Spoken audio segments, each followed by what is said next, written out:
Rick Ross recently made a statement by saying that Nipsey Hussle and my dog Young Dolph, that they deaths were equivalent to losing Biggie and Pac on hip hop.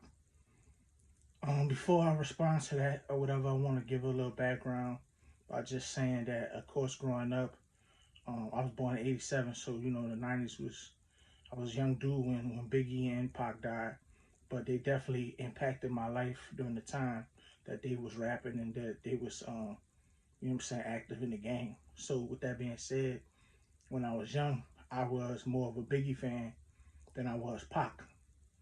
I don't know why. I guess I just like seeing how Biggie got down with the Versace, and you know what I'm saying. I don't know. I started becoming like a chubbier dude going into the fourth grade, so just seeing Biggie holding it down for big dudes, I guess, and all that.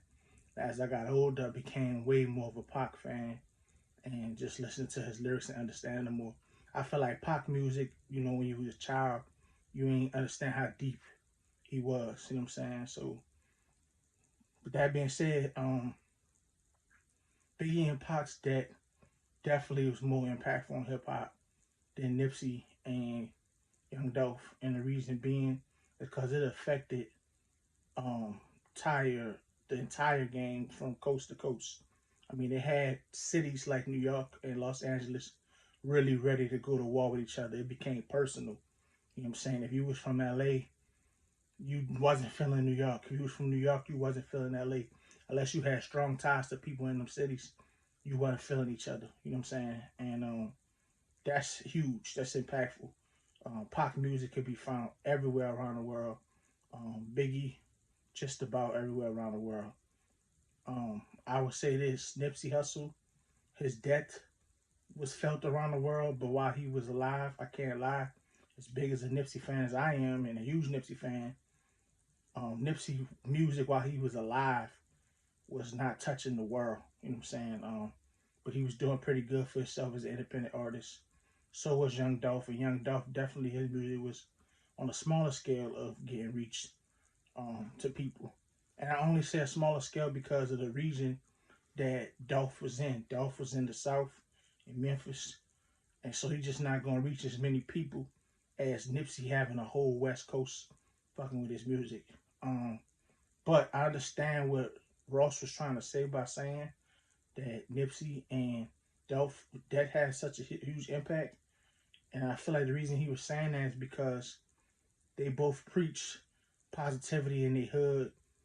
They both preach owning your hood, buying your hood, doing things to better where you come from. You know what I'm saying? Everybody knew they were street dudes growing up. Everybody knew that they was gangsters. You know, they might have indulged in selling drugs and all type of stuff, poisoning the community at one point. But now they telling people, you know, let's not do that. Let's find legal ways to get money. They also both was big on preaching independent.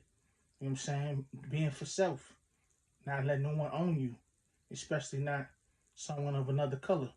They both was big on that. You know what I'm saying? And so they words and what they was kicking to the younger generation and the people around them and inspiring the people around them to want to do better.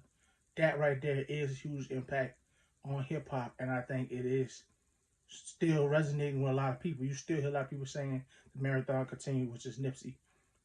I think a lot of partners of Dolph still, you know, believe in what Dolph was kicking. And to be honest with you, I feel like Dolph got a lot of the game that he was kicking, or some of the ideas that he already had, got heightened from observing Nipsey and what Nipsey had going on. So you know, at the end of the day, all four artists, Biggie, Pac, Nipsey, Young Dolph, I wish we still had all four. You know what I'm saying? And there's countless other artists that we done lost. Um, when it comes to gun violence in hip hop, I wish we could get back every artist we lost to gun violence with hip hop. You know what I'm saying? It's one thing to die of natural causes or something like that, but to be killed, mean, you know, it could have been preventable at some point. It could have been preventable. You know what I'm saying? Some conversations could have been had. Something could have been amended. But anyway, that's my take on it, man. So, peace.